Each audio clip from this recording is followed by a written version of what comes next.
the three pieces that are kind of part of this program, the first, which I'm the kind of exclusive leader in, is academic instruction. So I have 2.5 hours a week of lecture that I provide to the students. And then the second, which the students are a little surprised at, is work skill development. So many of these students have never held jobs that require punctuality and responsibility. So they learn that when we say you have to be here at 3:30 in the morning for morning milking, it means 3:30 and not 3:20, and preferably you get here at 3:15 to set up the parlor. And then the third piece is what I call community and personal development. So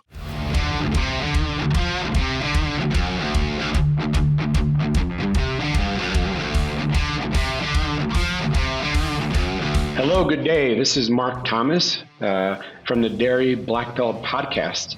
And today, really fortunate to have Dr. Stephen Wadsworth join us from the University of Vermont. Good morning, Stephen. How are you? good morning, Mark. I am well. I am so grateful to have this opportunity to be here. And it's great to have you. It's great to see you. Steve is a longtime colleague in the Northeast and many crossing of paths in from Vermont to New York and different meetings, Northeast Dairy Production and Medicine Symposium, et cetera. So it's great to see you, and it's great to see you in, I'll say, semi-retirement, I guess, because you're now a lecturer at the University of Vermont in Department of Veterinary Sciences and director of the CREAM program. Correct? That's right. So the CREAM program was started in 1988 by an animal geneticist that was on the faculty.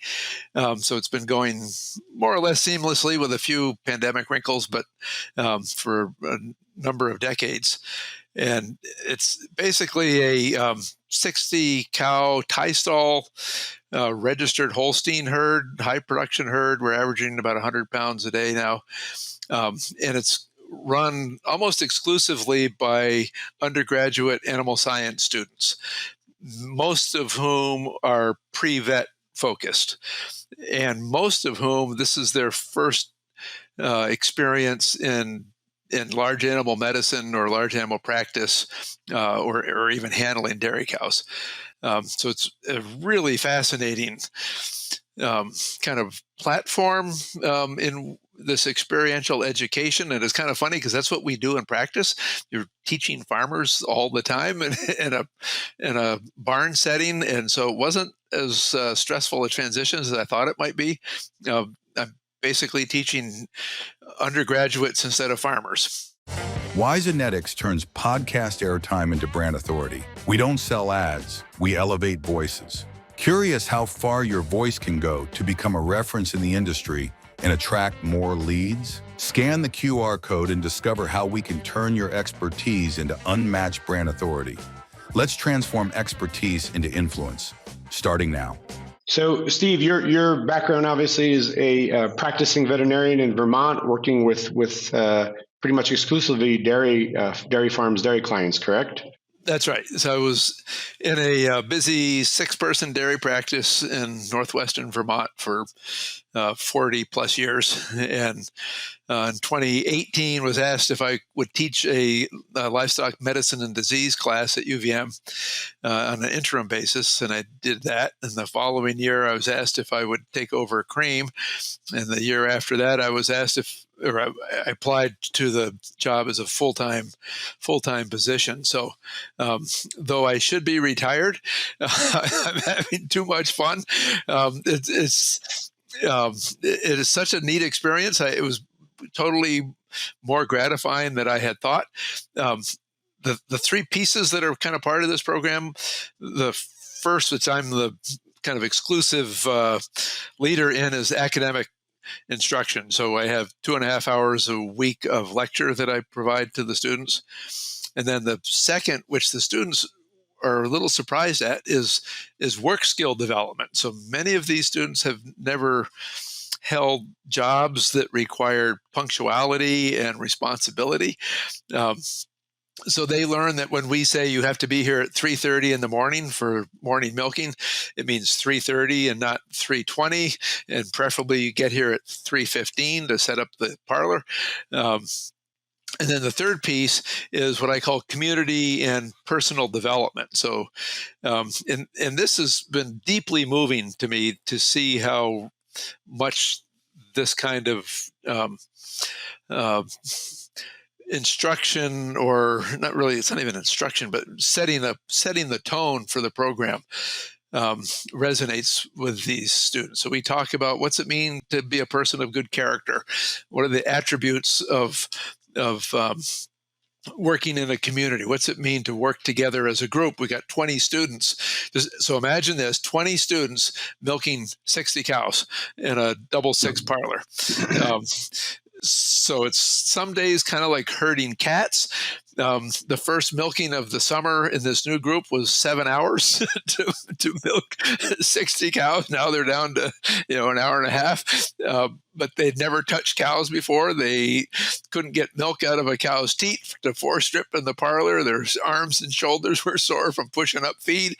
But within a few weeks, there's this tight community and new friendships formed, and students leave the program saying this was the most transformative thing I've ever done in my life, which is pretty cool.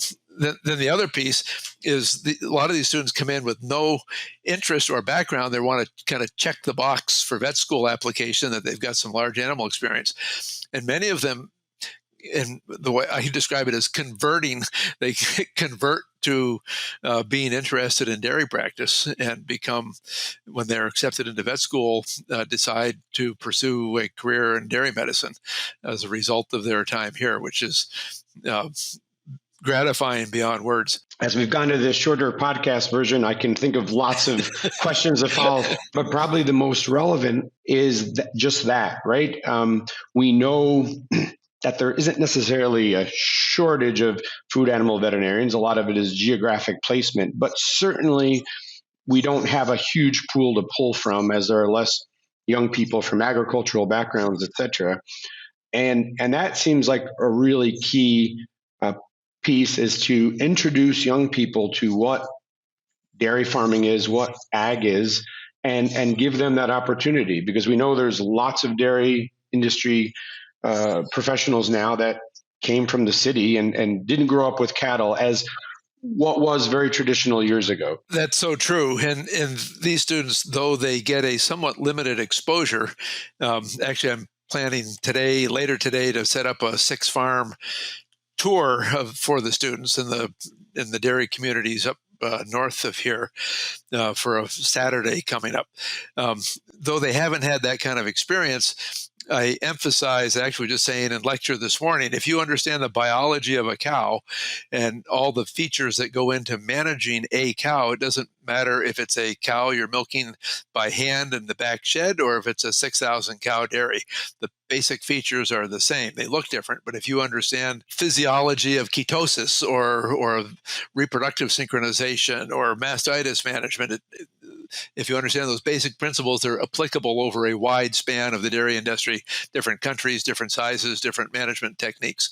And so even though it's like a sort of a narrow focus, it still gives them a pretty good foundation for the next step.